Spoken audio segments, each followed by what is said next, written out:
Hello, good morning, everyone. I will start sharing my screen here. Welcome, everyone, to the Virtual Business Opportunities Seminar organized by the Asian Development Bank together with the Netherlands Enterprise Agency, or in Dutch, RVO. I will be your moderator for today. My name is Jules Van Son. I work as a private sector liaison officer for the Asian Development Bank, but also for the World Bank. The team that I work in is we function as a liaison between the Dutch private sector and multilateral development banks and international organizations. So besides the ADB and World Bank, we are also active for the EBRD, European Bank of Reconstruction and Development, but also projects of the UN. So in case you might have any questions regarding those organizations, you can let me know as well, and I can connect you with one of my colleagues. So our team, we are able to help you with questions regarding strategic priorities or procedures of these banks. We can help introductions to staff. And furthermore, we organize business opportunities events like these, but also incoming and outcoming missions. Finally, we also help position companies through the so-called opportunity tracks, which contain a number of activities to position companies towards large specific investment programs of the banks, or the challenge-based tracks, which is focused on a cluster of companies with a proposition that has relevance for SDG goals. And then again, we try to help position these companies towards the banks or the organizations.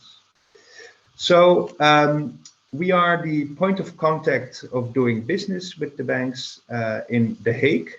So me and myself, together with Leila Vandic, she's also an ADB liaison at the Netherlands Enterprise Agency. You can see both our email addresses mentioned. And in Manila, that will be Ernesto Braam, who I will be introducing in a bit, the point of contact at the constituency office at the ADB for the Netherlands.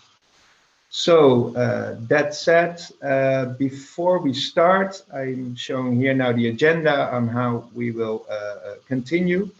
And just a short mention on the meeting rules.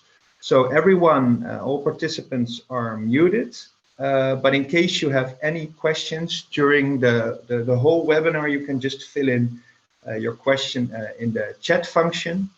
When possible, they will be answered right away by one of the speakers.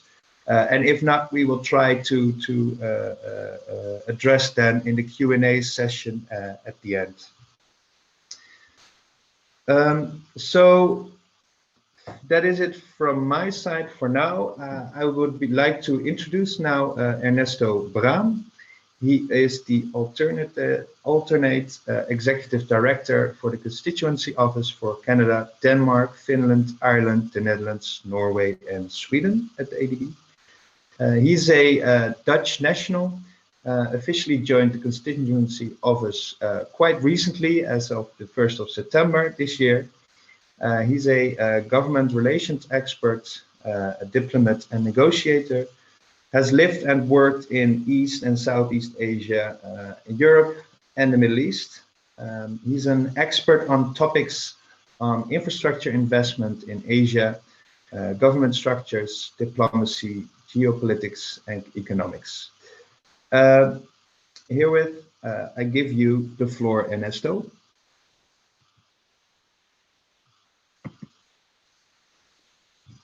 Thank you very much. Can we see the first slide, please? Okay, well, goedemorgen, magandang hapon, good day to all of you. I see according to the schedule, I think I have 0 minutes on the program, but okay. I might speak for 3 and I hope maximum 5 minutes.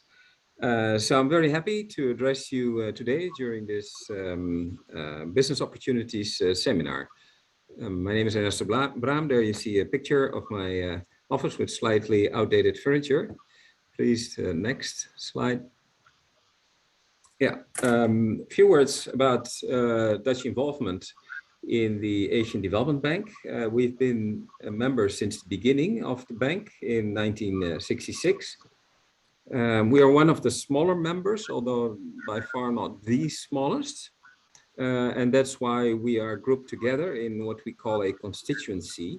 So as was mentioned already by Jules, we are together with 7 countries. So that includes Canada, which is the largest based on the amount they put forward to the bank. And then we have the Nordics that are a member of our constituency, Ireland, and of course, ourselves.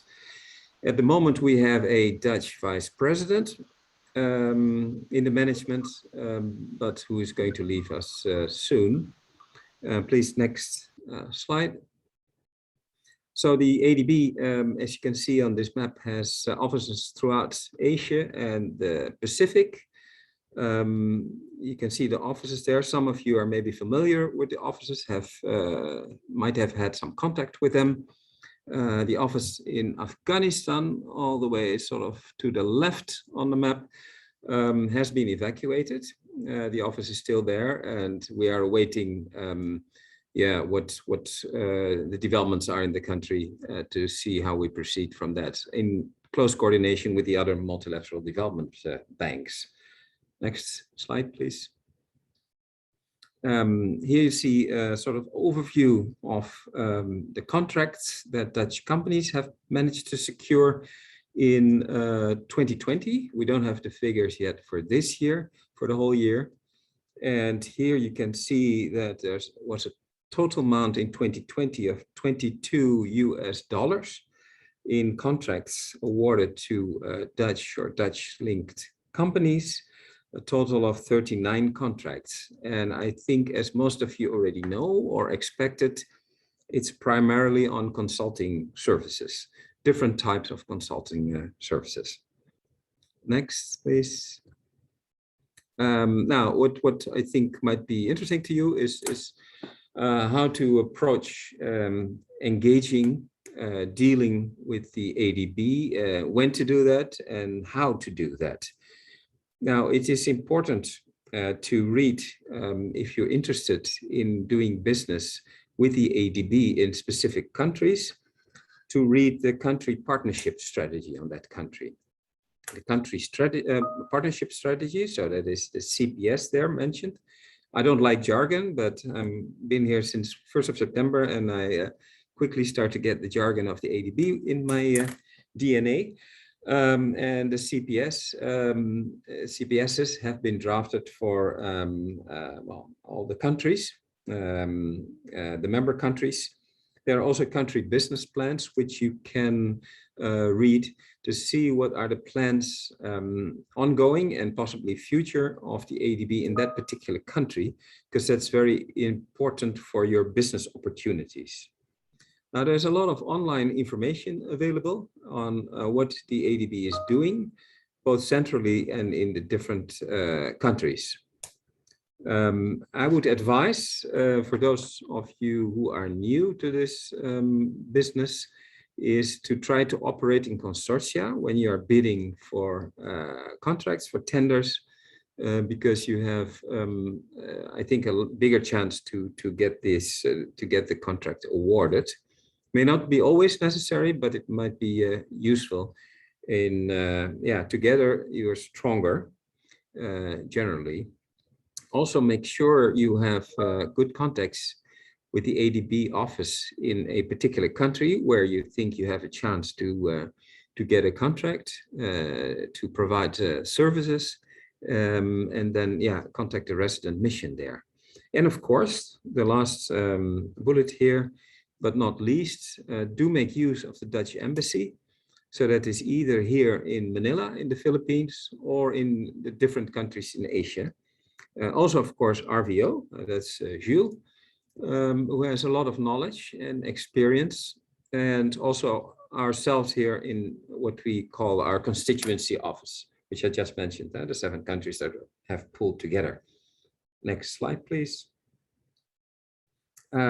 If you want to follow the ADB, what the Asian Development Bank is doing, there are different social media platforms, as you can see, Facebook, of course, Twitter, YouTube, and the Asian Development Bank website itself.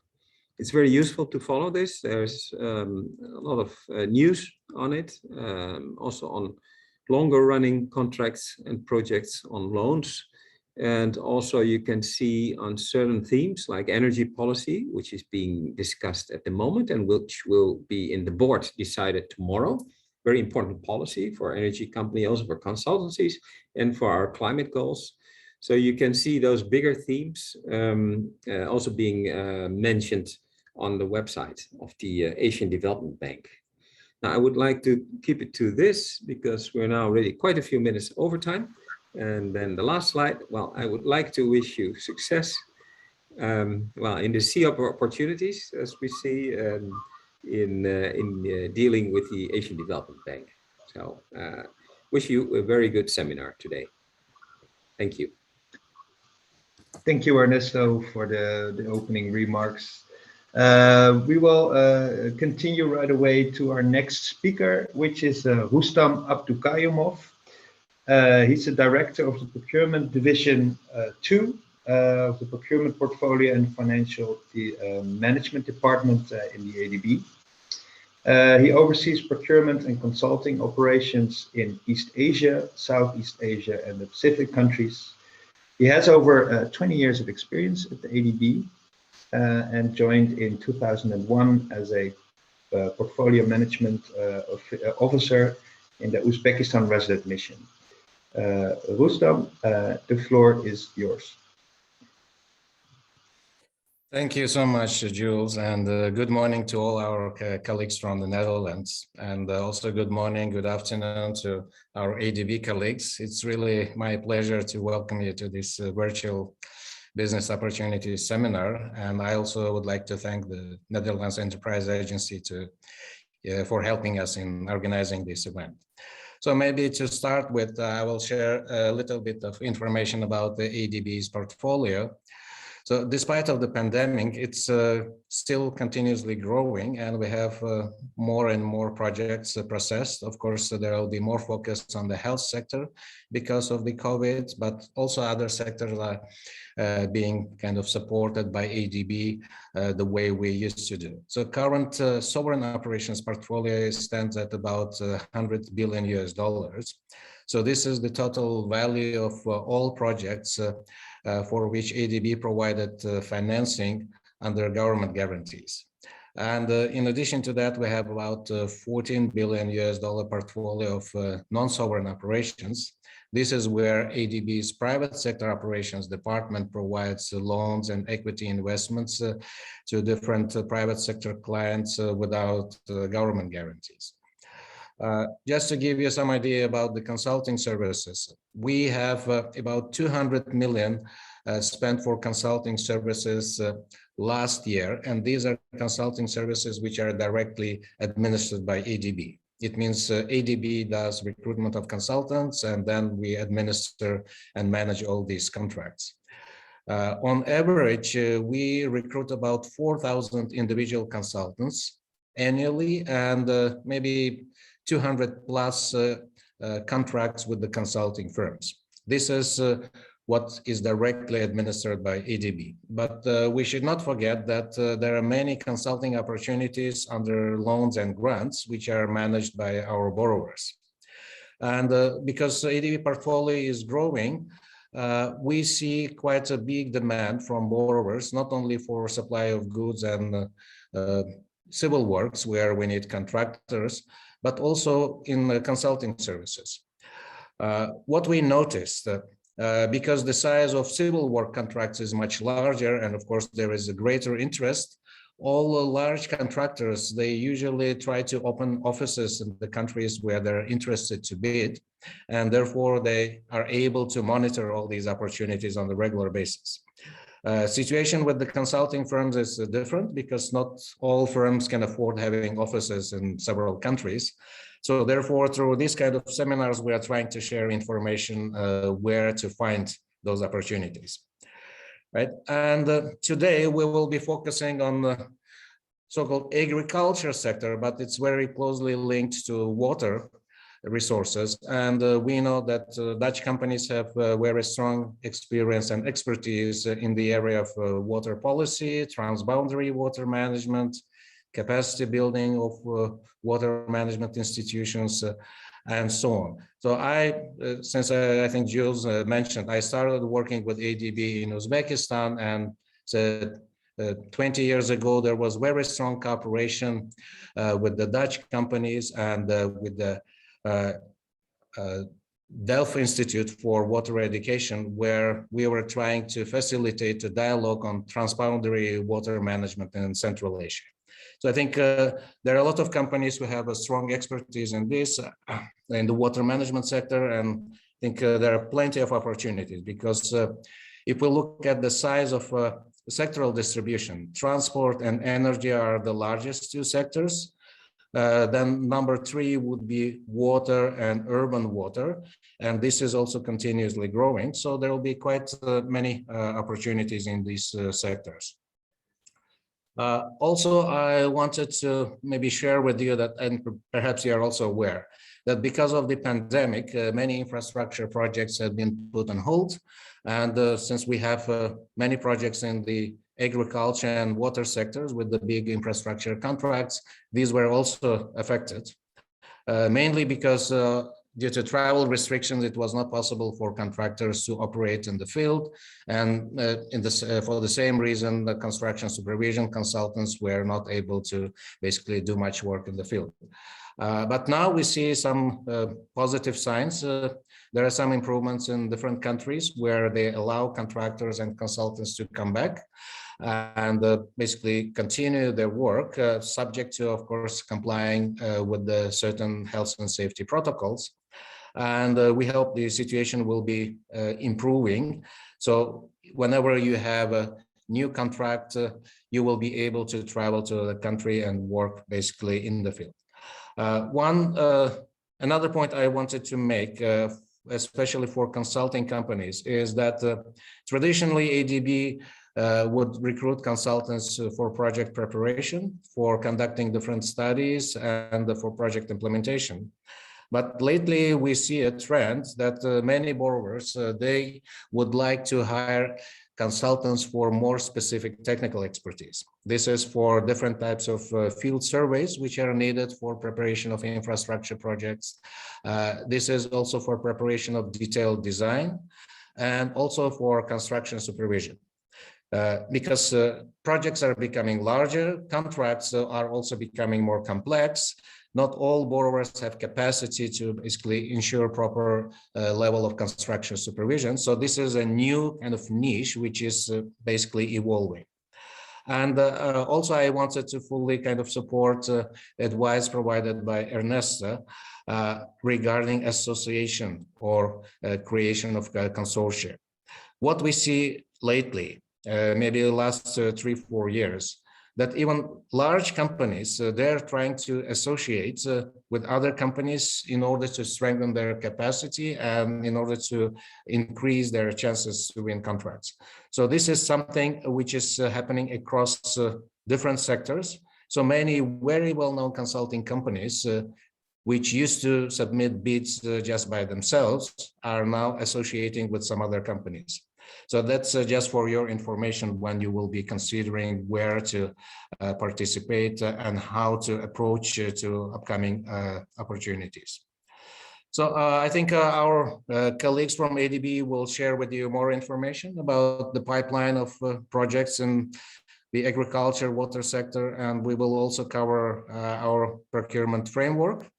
What are the rules and how to find business opportunities on ADB website. So we are trying basically to continue our collaboration with the whole business community around the world, despite of the pandemic, because we really appreciate your contribution for ADB and our borrowing countries in preparation of and implementation of projects. And therefore, I hope that you will find this seminar very useful.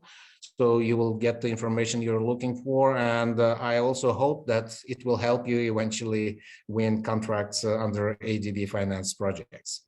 So thank you very much. And I'll hand over back to Jules. Thank you. Thank you, Rustam, for giving your insights from the ADB. I will introduce the next speakers right away because we're running a bit out of time. So there will be the presentation of both Hans Woltering and Jelle Beekma together. So Hans Woltering is a principal natural resources and agricultural specialist at the ADB, joined in 2007 and worked in Central and West Asia and the South Asia departments. Jelle Beekma is a senior water resources specialist.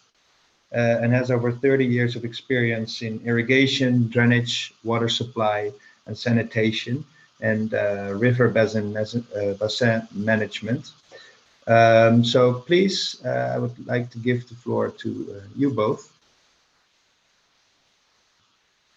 Thank you very much, Jules. Thanks also to Ernesto and Rustam. I think you already put a lot of the foundations clear. I'll be focusing on the water sector, whereas my colleague Hans will be looking more in the agricultural sector. Next slide, please.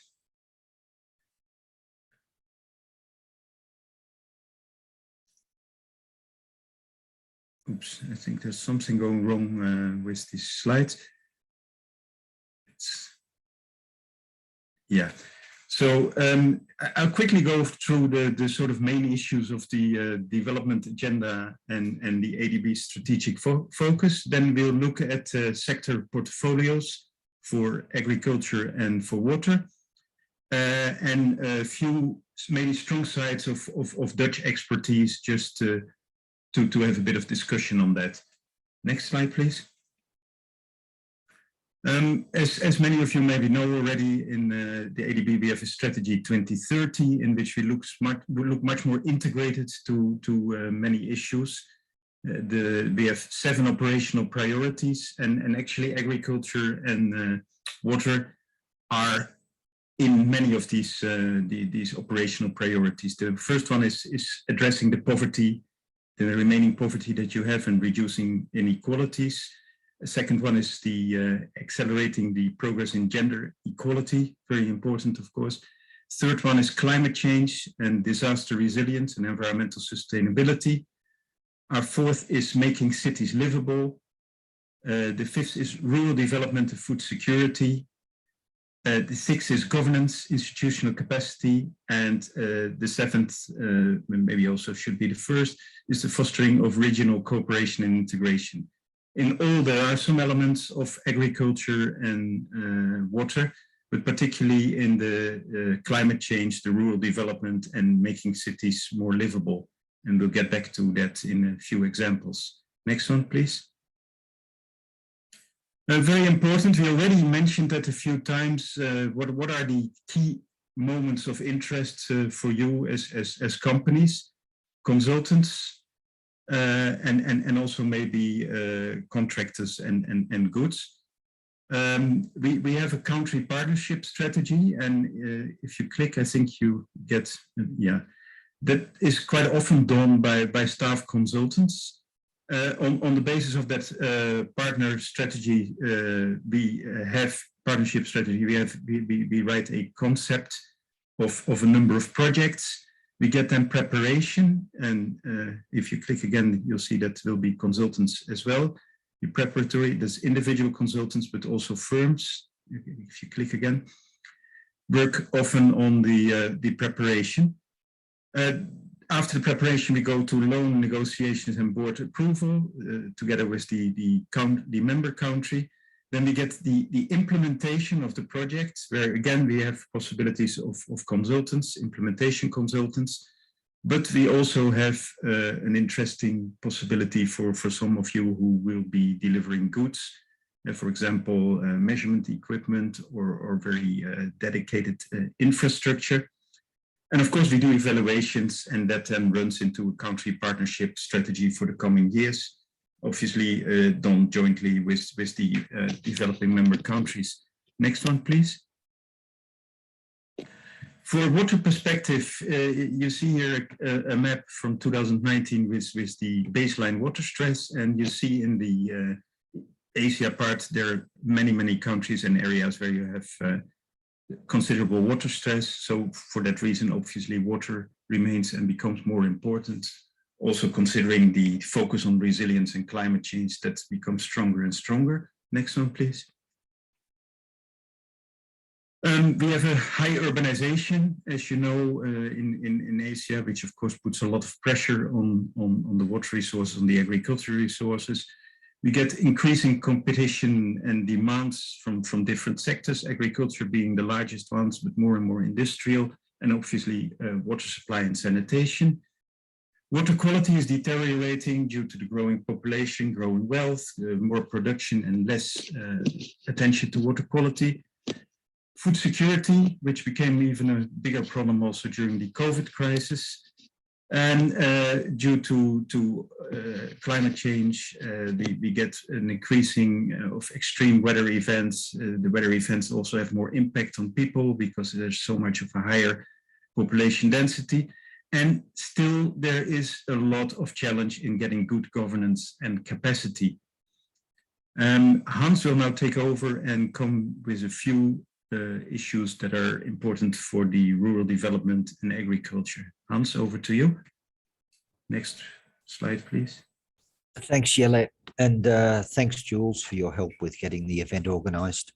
So to take you through a few of the issues from the agricultural and rural development perspective, poverty incidence remains high in rural areas.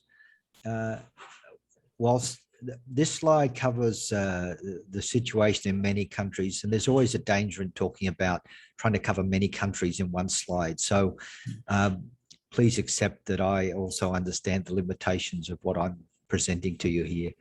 Widespread unemployment, reliable energy solutions, clean water, education, health services, finance, digital connectivity in rural areas are all problems to varying degrees. Many of our rural communities are vulnerable to the adverse impacts of climate change and disaster risks. Even situations that we thought only 8 and 10 years ago were not problematic with climate change based on the modelling at that time is already proving to be incorrect. Next slide, please. The food security challenge. I don't want to spend too long on this. The biggest issue that I would see of recent time with food security is that the effect of COVID has been that many of the poor and vulnerable have become worse off. So what we've seen in many communities is that unemployment and underemployment for people of the lower socioeconomic groups accelerated, particularly underemployment. And with food price inflation, it's meant that food security at home in the household level has become much worse. And that is we see that widespread through the Philippines, where many of us for ADB are based. We see that in Central and West Asia and many of the countries that I'm working with. It has really been a major issue. So I've flagged some issues there in that slide. The slides will be circulated by Jules afterwards. Next slide, please. Our strategy 2030, fortunately, it brought a return to agriculture, which was somewhat missing in the strategy 2020. So we now do have much better focus as an institution into the agricultural and rural development space.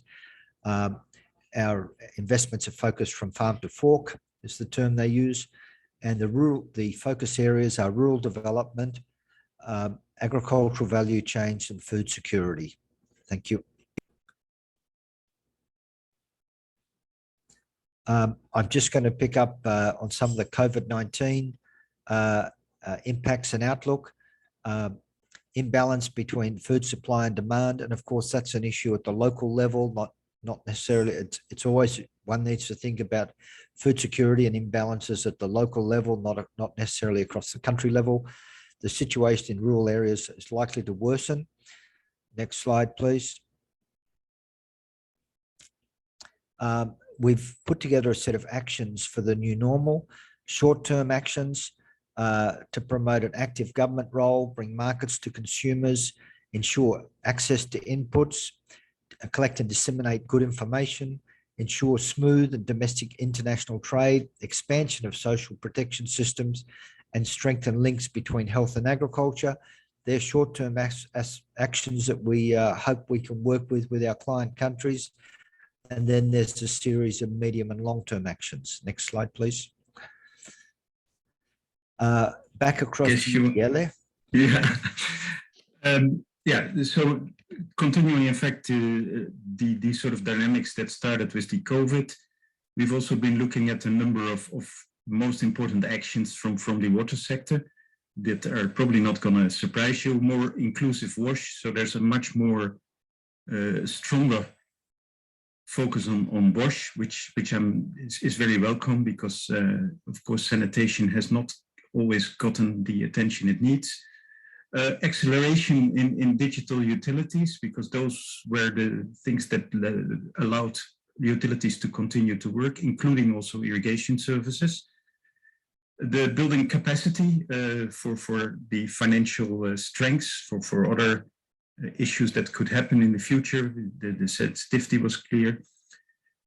Increased safe and resilient water service provisions, even in the informal areas. We're looking on how to support that. Prioritize the resumption of the critical works that have not been have not been able to carry out. That also extends, for example, to agriculture, for example, in the maintenance of canals, but also dams. Diversification of supply chains, and also the bringing of the agriculture closer to the consumer.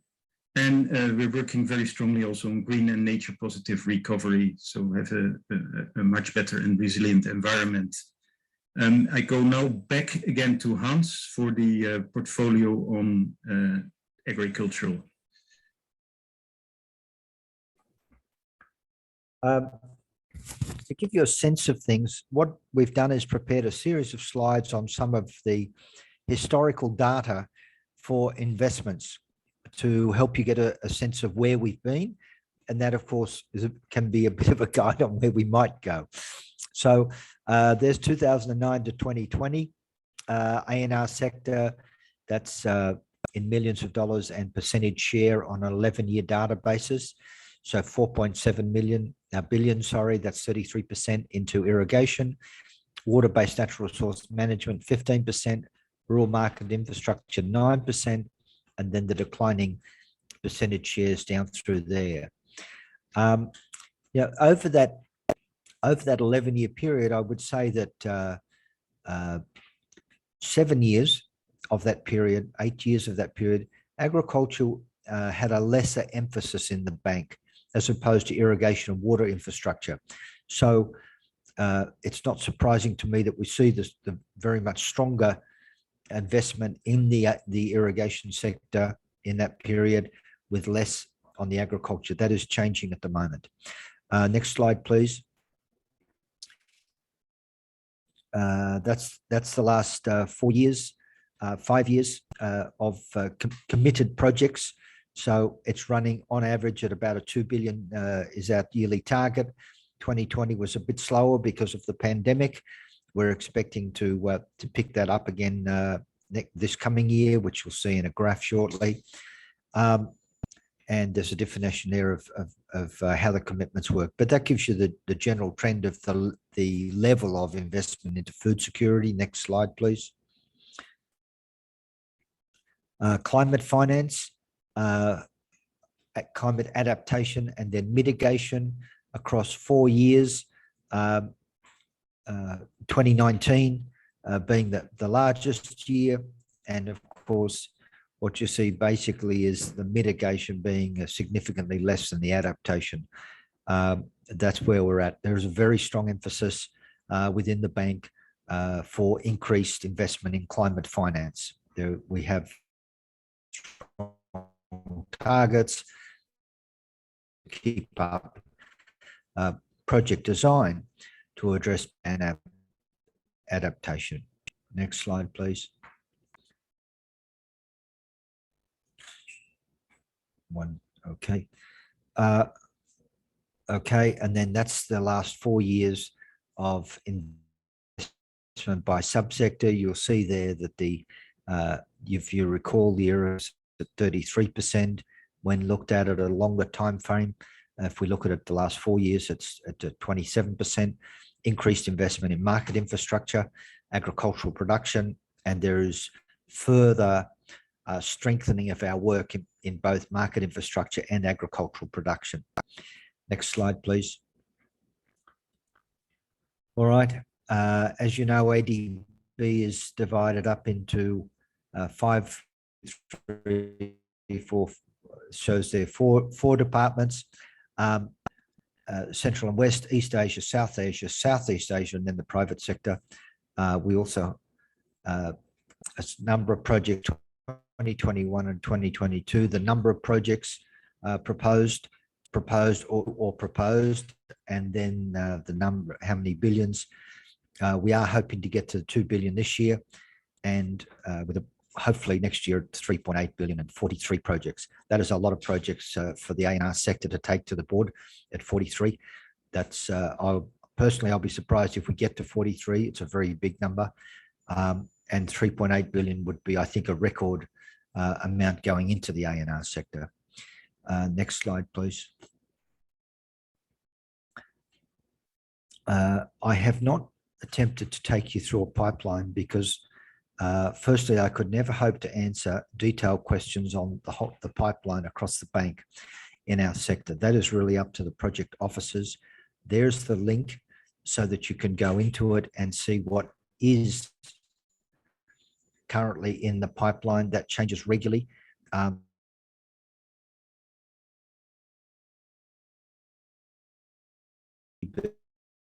The Consultant Management Services System, CMS system, you are able to receive alerts on upcoming projects so that you're able to keep an eye on what's coming and prepare yourselves for that.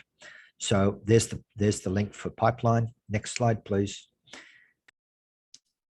And I believe it's over to you, Jelle. Thanks very much, Hans. I'll continue a little bit in the same style, but a little bit briefer. This gives you the water sector pipeline. It's split up per operational department that Hans already explained: the East Asia, Pacific, South Asia, Southeast, and Central and West. And you see that for 2022, we have a real high expectation of 5.7 billion. A little bit less of 2023. That's partially because some of the projects have not been designed yet. In 2021, we're around 3 billion, which is a bit higher than the average over the last 20 years. You also see that there's particularly in Central West and in South Asia, in yellow, that we expect the highest investments. Hans, I'm not giving all the details. That is partially indeed because we could not answer all the questions. It's partially also because it's still due to change quite a bit, and certain projects are just in a very initial stage. Next slide, please. This shows the distribution over the different subsectors, and you see that irrigation and drainage, we see in orange, is about 10% of the water investments. Then we have almost 50% in water supply and sanitation and wastewater. We have 14% in hydropower, 7% in water resources management, and 19% in flood management. Of course, some of these are a bit interrelated. Next one, please. So what is specific in the water sector pipeline? I've just put it more by different projects and how many we have. We have irrigation modernization in about 14 projects coming up in the coming 3 years. We have flood management and protection, 6, so usually somewhat larger because of a whole basin scale projects. We have something that we call rural vitalization, in which we look much more into the different water services as well as different agricultural services in a much more holistic way, and also how there's an integration with the urban areas that are surrounding it. Coastal management, 3 projects. Integrated river management and water quality, so much more looking at the water resources. We have 3 projects coming up. And then we have a specific sort of category where we look much more at perennial horticulture and the irrigation of these horticultural areas, sometimes in wetter areas. Some on weather forecasting, flood early warning systems, drought early warning systems, 2 projects there. And the majority is actually 60 projects in drinking water and sanitation. Next one, please.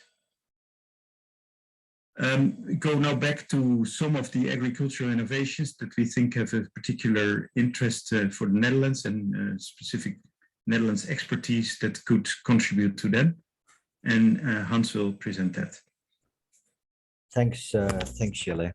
So going forward, we see particular opportunities for expertise in the area of climate smart agriculture, particularly in collaboration with the private sector. So we are doing more and more projects in a collaboration between sovereign investments and the private sector. We are doing an increasing level of business in agricultural value market chains, particularly food tracing, food traceability, digital agribusiness services, food waste reduction, policy analysis, value chain finance, etc. So both those areas are growth areas in the ANR sector, within that are in people's minds about what they're going to be doing and working on with our development member countries. In the next slide, I'm just going to talk about 2 areas that I think Dutch expertise has particular expertise and can add value going forward. So you would have seen in one of the earlier slides from the Dutch has come through consulting services. 2 particular areas.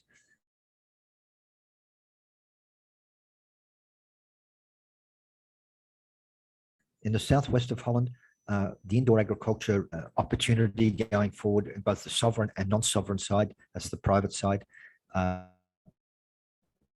in our projects. Now, that's going to take some work between Dutch companies that have got expertise, I believe, to work with both developing member countries and work internally to help build the skill sets and capacity of ADB officers. And we can talk about how to do that.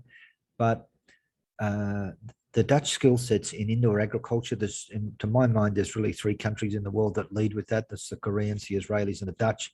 The Dutch are probably in front. So you have a real opportunity to bring that technology into many of our developing member countries. And I think that's an opportunity for you that is very substantive, because there are increased land pressures, all the reasons why the Dutch do intensive indoor agriculture in Southwest Holland, they apply in many other locations, all right? So, you know, reuse of water, low use of water, high factor productivity, etc. The other thing I wanted to mention to you in the consulting space is the rural-urban circular bioeconomy to achieve carbon neutrality. And I flag this because many countries are signing up to net zero at 2050. They're gradually, one at a time, ticking a box and working out, okay, we're going to commit ourselves politically to net zero 2050. That's great. How are we going to do that? And that is a of course, a massive challenge. Doesn't matter whether you're a developing member country, a north, a south, an east, or whatever. It's a challenge. So, if that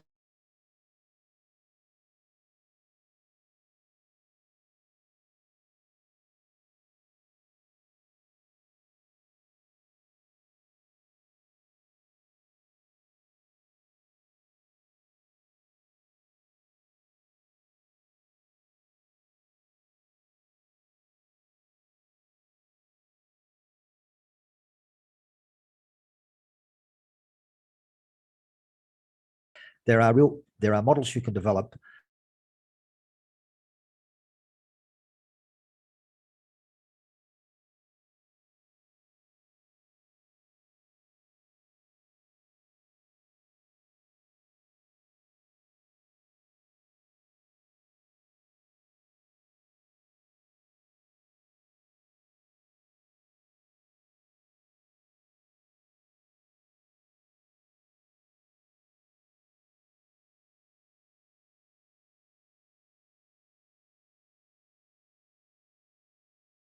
Hi, Jelle. Hey, yes, I guess I'll have to It take seems it we have over. lost Hans. Yeah, maybe you can take over from him. Thank you.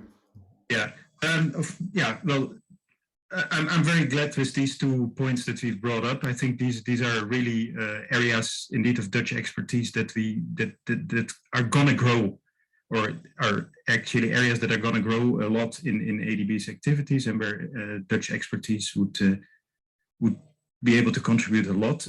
I'll continue with that a bit in the water sector as well, although a bit more niche.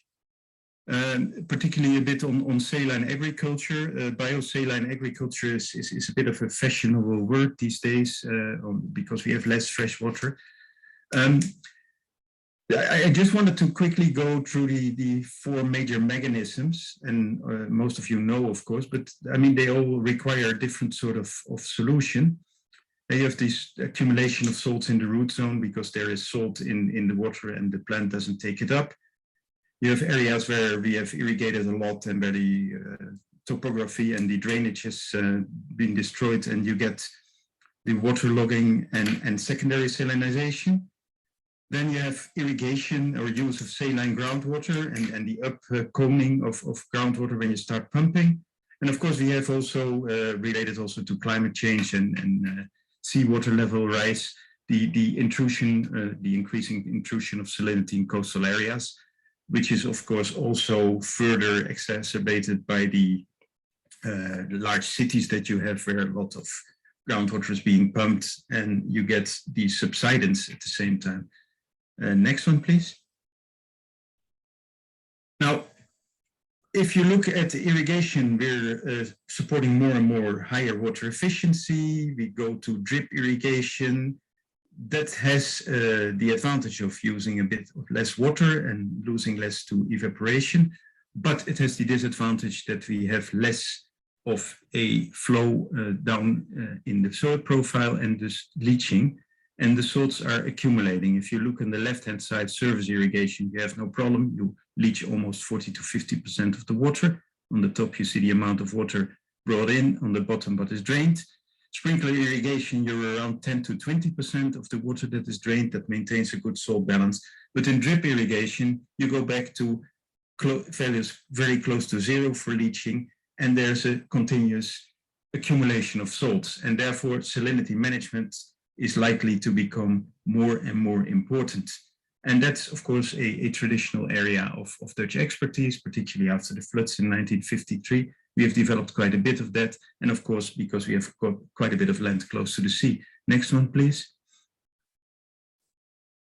So what is really important is that we leach and drain the saline water. If we just leach it, it comes back into the soil profile or it stays in the groundwater.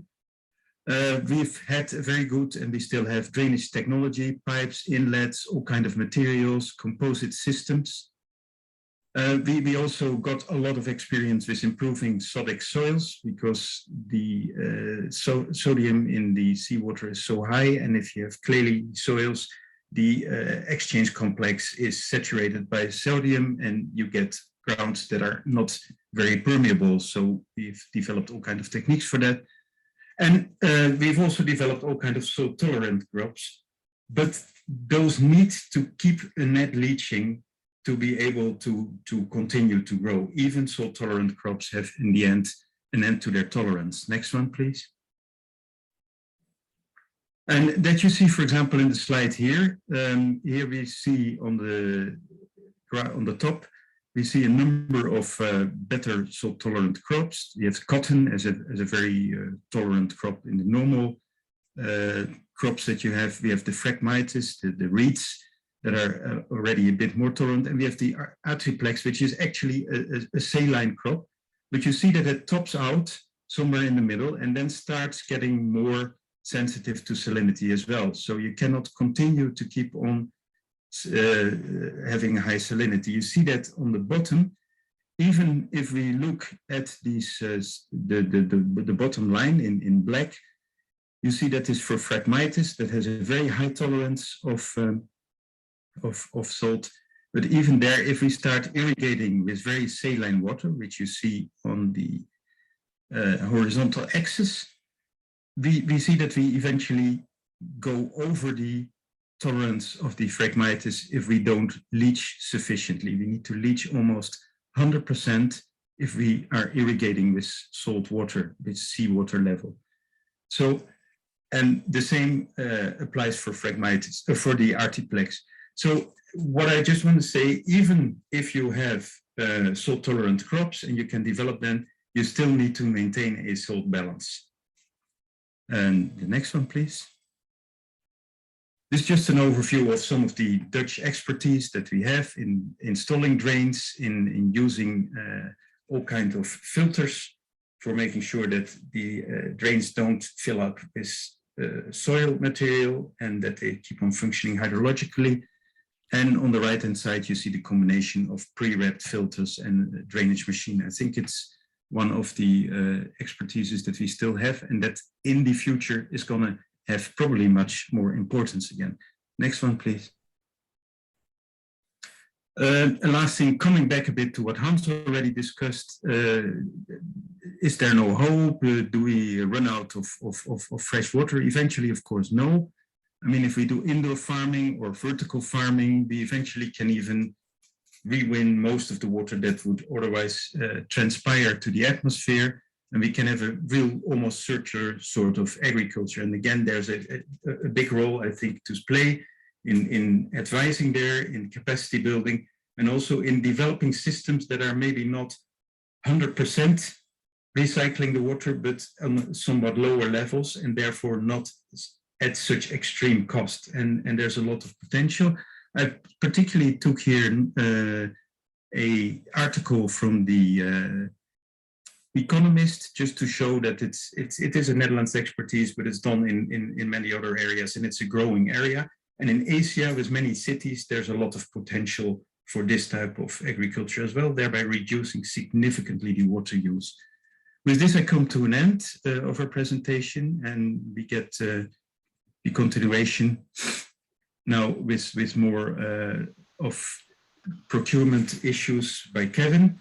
And after that, we'd be very happy to answer any questions. Thank you very much. Yes, thank you both Hans and Jelle. Jelle already halfly introduced our next speaker, so I will keep it very, very brief. So please, Kevin Moore, the floor is yours, the Principal Procurement Specialist at the Asian Development Bank. Thank you very much, Jules. I'm just going to stop the sharing that is there and proceed with the screen.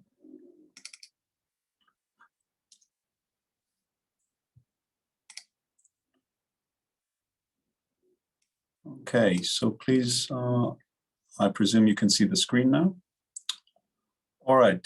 Welcome Yes. to everyone who is joining. And my goal is to take you through some of the how you procure. So you've heard from Jelle and from Hans, you know, what sort of opportunities or what sectors or what areas you can expect opportunities to arise in the coming years. My role now is to give you a familiarity of how you can bid and how the system is structured. and hopefully give some insights that can benefit firms, especially those firms who haven't maybe dealt with ADB before. So in terms of where we use consultants, contractors, and suppliers, and I saw Jelle had this on the screen earlier, so I'm not going to dwell on it.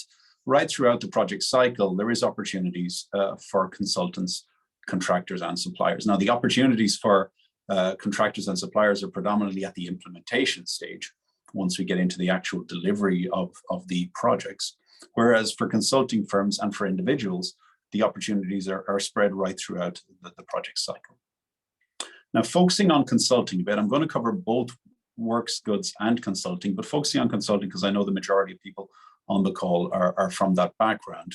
There are really two types of consulting opportunities that tend to arise on ADB finance projects.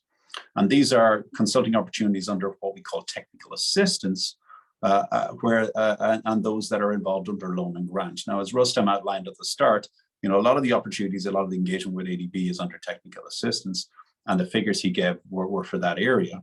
But there is then other opportunities that are also available under loan and grant, where you are actually engaging directly with the borrower or the recipient of ADB funds. And just to kind of explain the key differences between the two modalities. When it's technical assistance consulting or TA consulting, ADB is the client. So the contractual relationship is directly between ADB and your firm. And that means that you provide deliverables directly to ADB, and ADB directly pays your firm. The contracts are governed by UK law, and there are provisions within there to offer your firm's experts some certain privileges and immunities when they are on mission within the countries, okay? It will also allow you, as the main contracting firm, a tax exemption in the project country in most circumstances. But just be aware that if you're working with local firms that are based within those countries, and that tax exemption may not extend to that local firm, who may still have to satisfy the normal tax obligations that they have to the host government. On issues of tax, we always ask companies to assess and determine their own tax obligations, because ADB is not in a position to offer any advice on that topic, given the number of countries we work and the pace at which these sort of regulations and rules tend to change. As always, if you have an issue with your contract, you can come and speak to ADB, and we address complaints through established processes. That is TA consulting. Now, loan and grant consulting, where the borrower is the client, so you are engaging directly with the government of a country, the Ministry of Agriculture, or certain maybe departments, provincial departments within that government. ADB in that instance takes an oversight role. So we are observing that the process is conducted correctly and that the parties are delivering under the contract in accordance with the established rules. The client pays you directly for completing the service, albeit upon a request from the client, ADB may disperse payment directly to your firm from the loan or the grant account of the borrower. In terms of the governing law, that is the law of the borrower's country, and those contracts are subject to local taxes. So you really need to establish your own tax liability when you're engaging with those suppliers. The complaints, the initial avenue of complaint is directly to the borrower through their established processes, but you may copy those complaints to ADB should you not be getting a response from the borrowers. This is just a visual representation of the last slide, where you see that, of the three parties, which is government, ADB, and the supplier and the contractor, your direct relationship on loan and fund is directly with the supplier. The government and ADB has a financing agreement, but the contracts you enter into are with the government or the borrower. ADB, except for technical assistance, does not have a direct connection with your company. So just to be aware of that differential between working in technical assistance and working in loan and grant finance transactions. Into consulting services, and just to be aware that in ADB, when you're doing consulting, there are three main avenues. There is engagement as a consulting firm under technical assistance and loans and grants, and there is also engagement as an individual consultant. If your firm has experts, those experts may also apply for ADB individual consulting opportunities. And depending on if they are selected or if they are shortlisted for a position, ADB can negotiate and sign a contract with your firm. So suffice to say that if you're looking at ADB opportunities, don't just focus on the firm opportunities. and especially if you're a new firm looking to engage with ADB, because you may be missing some individual consulting assignments where some of your key experts can engage with ADB, understand ADB's processes, and although gather experience that then you can build in as part of your portfolio of experience when applying for consulting firm contracts. Staff consultants are financed from a separate budget, but they're normally used at the earlier stage of processes of project processing, where ADB needs additional resources, additional expertise in order to initiate and develop the documents and the justifications that are necessary to support the processing of a project. In terms of your recruitment, that can be either national, ADB can either do national or international recruitment. This is also for our borrowers. International recruitment may be from any ADB member country or globally if there's no eligibility restrictions. In firm contracts, your team members can be from any country unless the individuals in question are sanctioned. Now, this is a change to what was a previous process in ADB where the firm plus all its experts needed to be from an ADB member country. But under ADB's 2017 procurement policy and its accompanying rules, there's been a more flexible approach to ensure that we get the highest quality experts working on ADB projects. So again, there's no longer a restriction in terms of the experts that you can have on ADB projects. A firm is determined to be national if they're legally incorporated in a developing member country, and an individual is determined to be national if they're a citizen of a developing member country or if they have a legal right to reside and work in that country. So just some elements that you need to be aware of when you're undertaking recruitment, which can benefit the strength and the coverage of the team that you can propose to ADB for any type of project. In terms of engaging firms, the process is generally the team will establish their needs, will develop their TOR. And once that TOR is ready, it'll be advertised. And the minimum advertisement period is 14 days.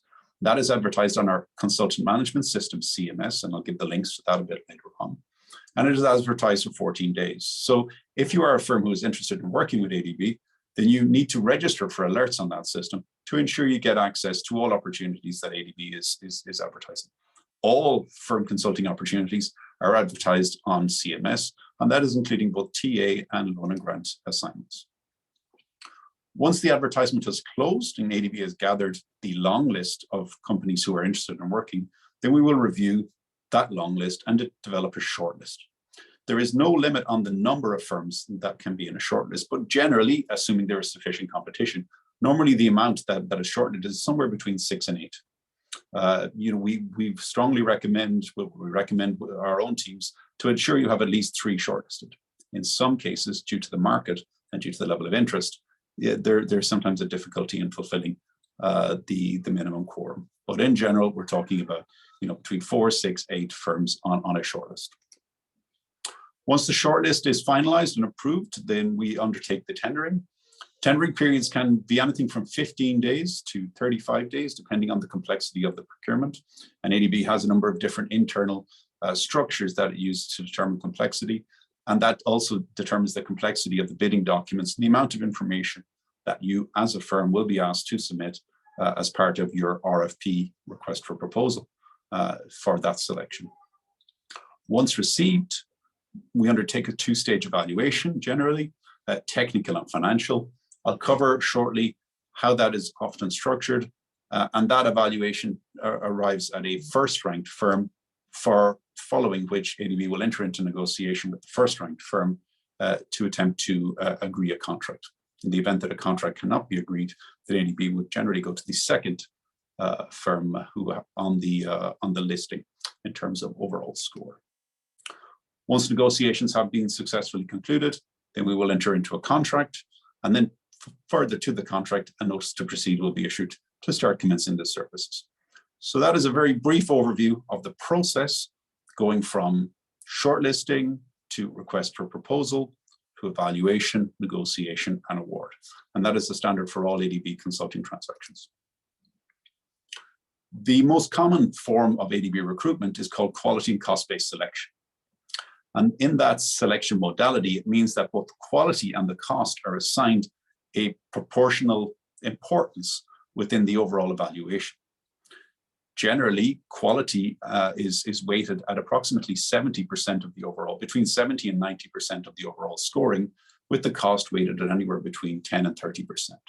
So if you're bidding on an ADB transaction, you may see quality and cost-based selection 90-10, with a 90-10 weighting, which means 90% of the scores will go towards quality, 10% towards cost. And that is the predominant and most common, by far the most common method of recruitment in ADB. Other methods of recruitment, covering them briefly, includes quality-based selection, where cost is not a factor in evaluation. So in essence, it is 100% of the scores towards the technical aspects of the proposal. Consultant qualification selection, where we look at, for lower value transactions, which looks at the quality of individuals, the quality of the team that's being presented, and assigns a scoring on that, following which ADB requests a more formal proposal from that first ranked firm. Fixed budget selection, which means the maximum budget cannot be exceeded. Least cost selection, which once a series of technically compliant bidders have been found, the one with the lowest price is awarded the contract. And direct contracting, which is reserved for specific scenarios where ADB determines that one firm has exceptional experience or may be used in emergency scenarios. On firm recruitment, just to recap on a few points I've made, all opportunities are advertised. There may be a full, a simplified, or biodata proposal. That is what I was talking about in terms of the complexity of the document, the process, the duration of the tender process, and the quantity and quantum of information you will need to submit as part of your bid. So biodata proposals are very short, 15-day proposal periods with a limited amount of information needed, right up to a full technical proposal, which is 35 days of an advertisement period and requires a much more substantive proposal to be put together by firms. ADB has standard bidding documents with the focus of quality in evaluation.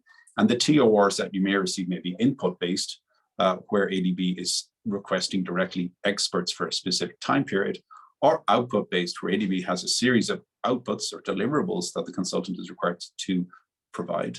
And ADB leaves it to the consultant to determine the team and the modality for delivering those outputs.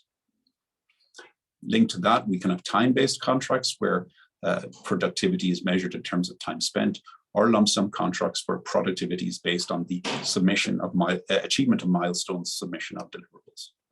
CMS, as I said, is used for all services, and other issues such as member eligibility. ADB also offers debriefing to all consultants who are not successful following an RFP process, and ADB review periods for loan and grants, where ADB provides more of an oversight function, as I mentioned earlier. Now, when we talk about individual consultants, the process flow is similar, but shorter.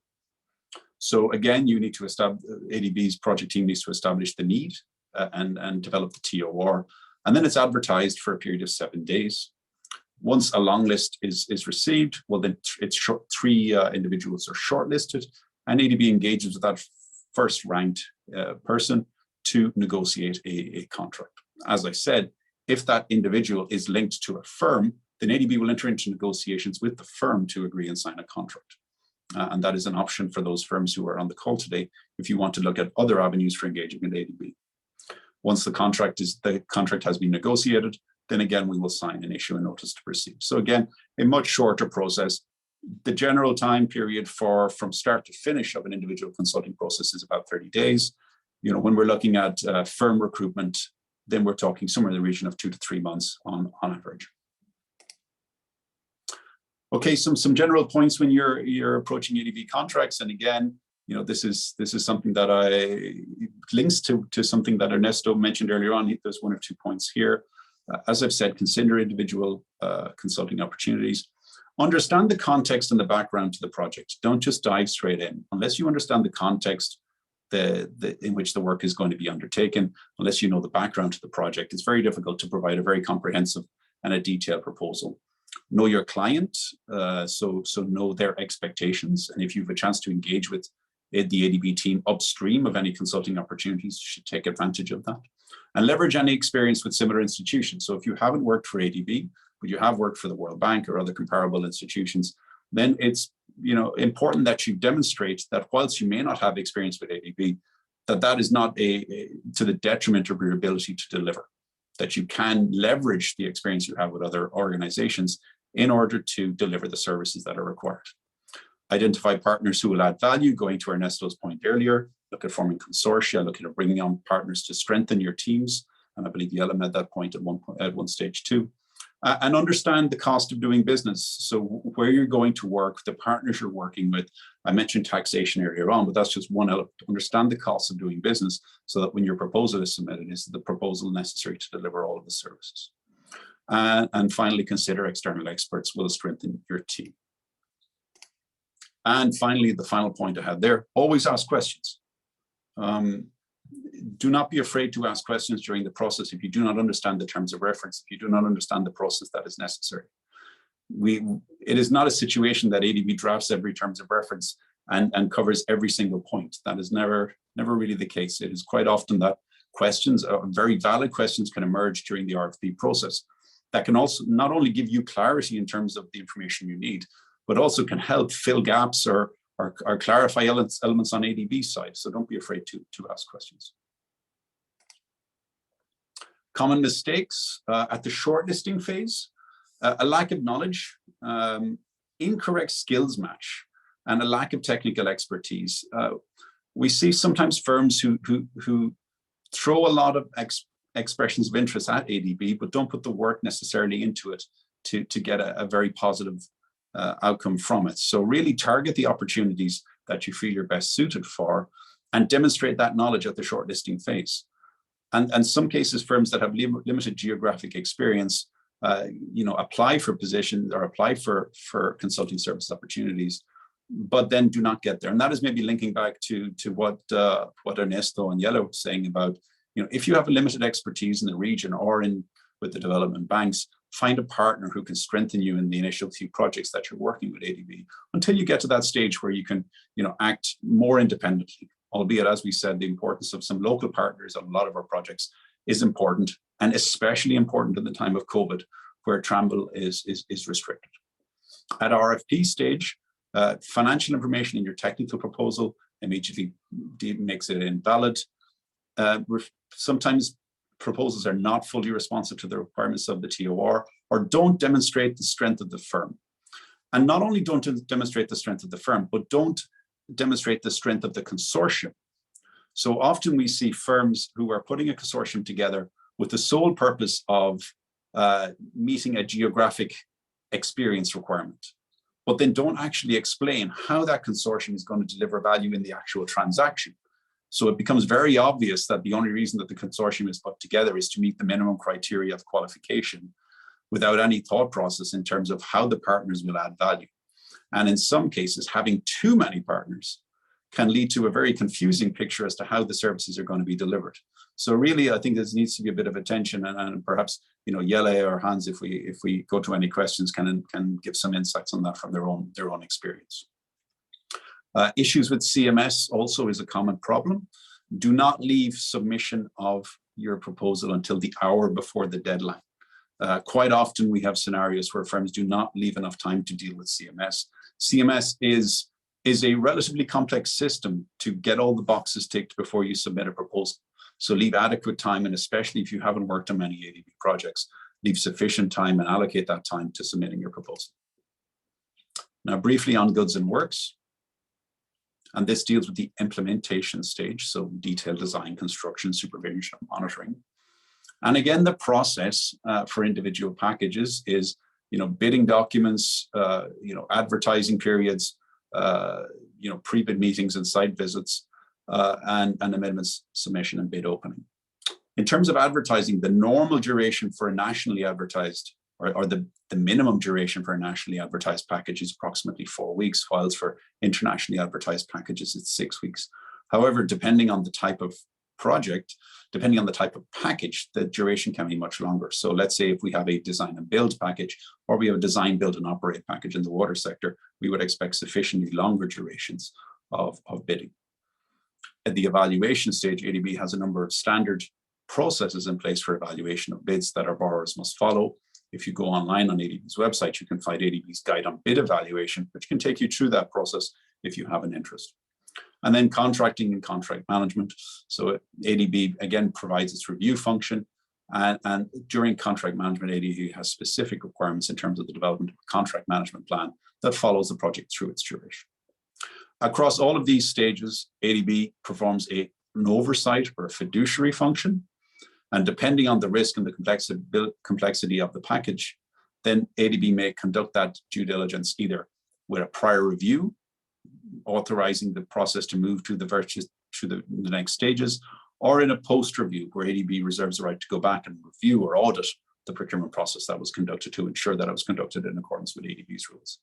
But in essence, ADB maintains that fiduciary oversight of the entire procurement process. In procurement, we have open competitive bidding, and open competitive bidding is the default method of procurement within the bank, and that is basically advertising the transaction on the open market. Now, that can either be, internationally, if there is insufficient expertise within the country, but in cases where there is sufficient expertise within the country, ADB may agree to packages being advertised nationally. Now, whether a package is advertised nationally or internationally does not preclude international firms from submitting an offer for that package. It is just that how the package is advertised and the modality of preparation of the bidding documents may be adjusted slightly. But open competitive bidding, as I said, is the default method of procurement of goods and works within the bank. Other methods are listed here. I'm not going to go into them in detail, but those are more simplified or more targeted methods of procurement that the bank allows its borrowers to utilize. In terms of process steps, we have pre-qualification. Now, pre-qualification is optional. It is most often not used. And when it's used, it is often in specific scenarios. And I mentioned design, build, and operate projects. So that will be one scenario where we would, from time to time, see pre-qualification. So it is an option for borrowers to use, but it is not a requirement. Bidding stage, as I mentioned, bid opening. And ADB requires public bid openings and has specific requirements in terms of the process for bid opening. So for bidding and bid opening, ADB standard bidding documents lay out exactly the process for undertaking the activity, together with the process for the evaluation of bids and how to determine whether a bid is compliant or not compliant. Finally, once evaluation is complete, there will be negotiation and award. And then again, into contract management. So in terms of goods and works procurement, again, standard users guides are common. Whilst they are their default guides, they can be adapted for specific projects. So ADB can approve the use, let's say, of a different form of contract to be used together with a standard bidding document, if that form of contract is best placed to deliver value for money on an individual transaction. I've spoken briefly about international and national advertising. And as well, we have different procedural options. So 1S, 1E is called one stage, one envelope. And that is where, as a bidder, you will submit the technical financial proposal together in a single envelope. They will be opened together and with the price announced at bid opening. And then the government department will proceed to evaluate and award the contract. One stage, two envelope means that at submission stage, you submit the technical proposal in one envelope, financial in the other, at the same time. At opening, the technical proposal is opened and the financial proposal is kept in safekeeping until the technical evaluation is completed. Once the technical evaluation is completed and ADB endorses the result, then the financial proposal will be opened and will be evaluated in accordance with the standard procedures.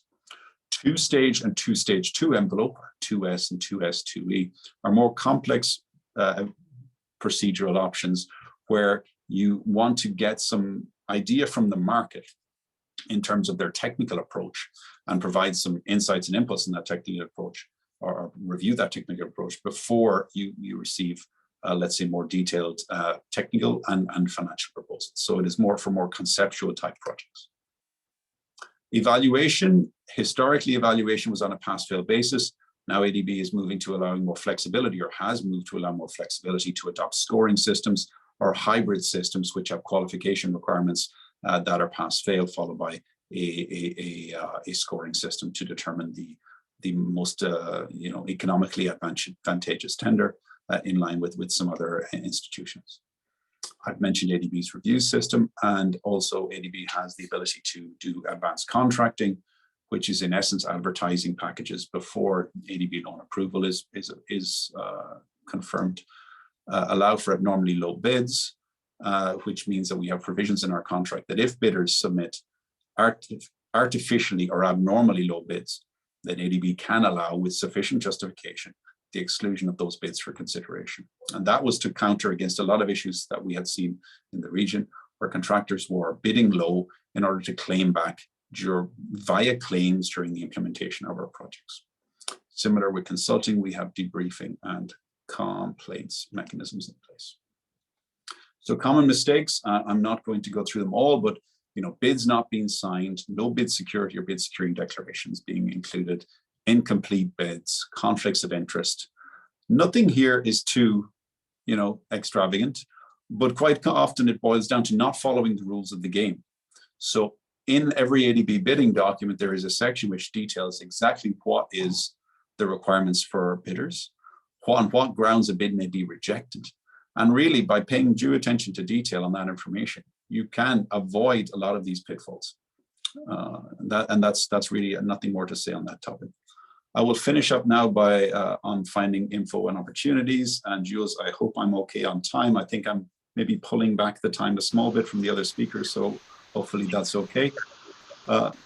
If you, when you want to find information on our website, and I presume you would get a copy of the slides, so I've included the links.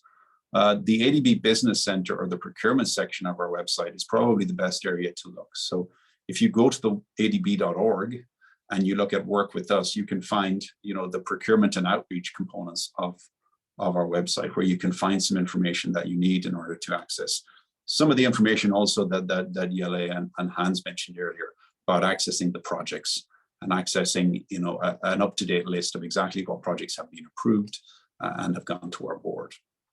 In the business center, and again, the link is at the top of the screen here, depending on if you're a consultant, a contractor, or a supplier, you can also find details or information in relation to how to undertake certain activities, what are the policies and regulations that cover those activities, the procedures and the guidance that are available to you, as well as the standard documents and forms. And that information is all readily available through ADB's website. Within the procurement section of our website, you can access information on consulting services, but also goods, works, and non-consulting services through the various links. So that can give you access to up-to-date information in relation to how ADB undertakes procurement. And finally, if you're interested in historic information, ADB has a procurement dashboard where you can go in and you can filter how much contracts ADB has awarded in different sectors, whether it's consulting, goods, works, and in what regions. So you can really get access to a lot of information over the past 5 years on how ADB's projects and how ADB has done contract awards right across the region. So that is a relatively new, but quite a useful database of ADB project-related information. And finally, and this was at the very start, if you are looking to work with ADB and you haven't already, please log on to our consultant management system, http://cms.adb.org, and there you will be able to access not only information on consulting opportunities, but you can also see what firms are being shortlisted for those opportunities, who is being awarded contracts, and also get some guidance. And in terms of understanding how the market is working or who are the major players if you're looking to partner, looking at who is being shortlisted or who is being awarded contracts can be an additional tool that you can use to get those sort of insights. And then finally, when you start working with our system, and I've mentioned that it can be quite complex, we really recommend to access the materials through our CMS consultant tutor, which can give you a step-by-step overview of how to undertake the various steps in the process needed to register, apply for opportunities, submit bids, and get information at negotiation and contract award stage. So Jules, with that, I will wrap up just on 30 minutes, and I will hand it back to you. And happy to take any questions that may come through the next session. Thank you. Yes, great. Thank you. Many thanks, Kevin, for the insightful presentations. Indeed, I will go right away to some questions we received in the meantime.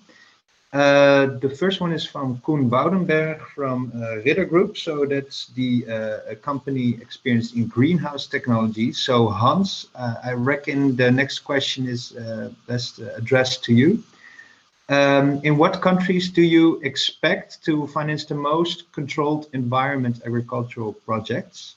So what kind of companies do you finance, and are the local farmers and growers of small and medium size? Are they large scale project developers, technology suppliers, or government agencies? That's a big question, sir. Thanks, Jules. Okay. First, I see the technology that the Dutch have in the southwest, in particular of Holland, applicable. And let me just say, Jelle, I know you have a special interest, Jelle, in this as well. So please add after my comments. I think the technology, because I've seen the Dutch supply the technology, for example, outside Almaty. And if I look at that example, it was provided as a technology package, in this case to a private sector investor, local private sector party, done as a package, so that the buyer of the goods received a complete service, technology, hardware and software, and specialized capacity building and specialists from Holland to help get it going. That means you've got a technology package which is transferable between many countries. So I don't see a situation of it being that there are countries that need to be left out of your scope, except that I would say, and maybe the Dutch have got the answers, but I know the indoor agriculture technology, or I believe the indoor agriculture technology in hot climates is more difficult because I think the solutions to try and keep indoor agriculture at the right temperatures for the hot climates, I'm not sure if that's fully worked out, but I'm not a frontline specialist on that. I think in terms of is this a private sector or a government sector, I think the investment in the indoor agriculture technology per se is a private sector investment, but I think it could be, the transaction could be involve both a public sector and a private sector investment space. There may well be enabling investments that through the sovereign side that we need to put together that makes the private sector investment work better and actually improve the IRR to the level that it attracts private sector investments. So I think across different countries, it could be both public and private. And I don't have a particular view that it's going to go faster in the Philippines than in Vietnam. I don't have an adequate hand on that, but I just make the comment about the high temperature regimes. If I could ask Jelle if you would like to add a couple of things. Good question. Thanks, Hans. No, I think you answered everything quite clearly. The only thing I do know that, but you know that better than me probably, Koen, that in Saudi Arabia, where of course it is hot, there have been some quite successful projects with what they call a medium technology, in which you do reuse some of the water, not all. And of course, they're functioned under quite high temperatures as well. For the rest, yeah, I've seen the same projects actually in Kazakhstan, in a few areas. In Vietnam, also a bit often private sector. I think there's also this possibility maybe of having in certain very water scarce areas a concession that you would give out to private companies to manage. But that depends very much on the local conditions and legislative framework. Thanks. Great. Thanks both Hans and Jelle. And indeed, that is an interesting topic to see. Already, indeed, some Dutch companies are active in the Gulf region on these indoor greenhouses to see, how those kind of solutions could also work in Asian regions. And interesting to know indeed what steps companies can take to take that a step further. Thank you. We have received another question from Hendro Mudianto, and I will just speak it out. He and his team in Indonesia have initiated a water utility project in West Nusa Tenggara in Indonesia. The project is in development with the stakeholders and potential technical assistance. Talks with the local government are ongoing. The question is, what role can ADB play in this scenario? So maybe Jelle, you can say something about it, or maybe Kevin, you can add something to this. I think we have maybe been talking about this project before. Okay. But I'm not 100% sure, but that could well be. The setting is a bit familiar to me. One of the problems is exactly the legislation in Indonesia. And I do know that we're going to finance a small technical assistance in which we're going to look actually at exactly changing or supporting the country to change their legal system to be a bit more open to private initiatives and to have also all the checks and balances in place for that. But it's not exactly my field, but we're going to look into specifically the water sector, what can be improved there. But that is a long-term process. It also means that at the moment, the situation is quite complicated, to say the least. But Okay. maybe Kevin, you have, or Rustam. No, I have nothing maybe, let me try to share a few points, maybe not specific to that particular project in a particular country, but I think it's very useful to keep in mind that ADB provides funding to borrowers for projects which are agreed, and these projects are included in country partnership strategies and country operational business plans, right? So if these projects are already included, then of course there is a normal process where there is a team from ADB who will be providing technical assistance, and that technical assistance will be used for preparation of the feasibility study, and then the project will be implemented. If these are not included in ADB pipeline of projects, then it's a bit different story. And of course, we welcome proposals from different interested parties, but that I think should start at the early stages before the concept of a particular project is prepared. Yeah, because once everything is agreed, it's difficult to change the scope. So for these situations where companies have some new ideas on how to improve project design or how to use new technologies, I think depending in which country you want to work, I would suggest you contact a project officer from that regional department, from that particular sector, and basically discuss what you can offer so that this is taken into account at the project design stage. So this is my suggestion. Thank you. Great. Thanks for indeed answering some extra insights on that. I think we're already coming to the end of this session. So maybe a last chance for participants to hand in their question. Otherwise, I will suggest to close off today's session. I would like to thank the speakers a lot for their presentations and insightful comments on ADB techniques that are requested, but also the procurement, and also, of course, also the companies that made some time available to join the session.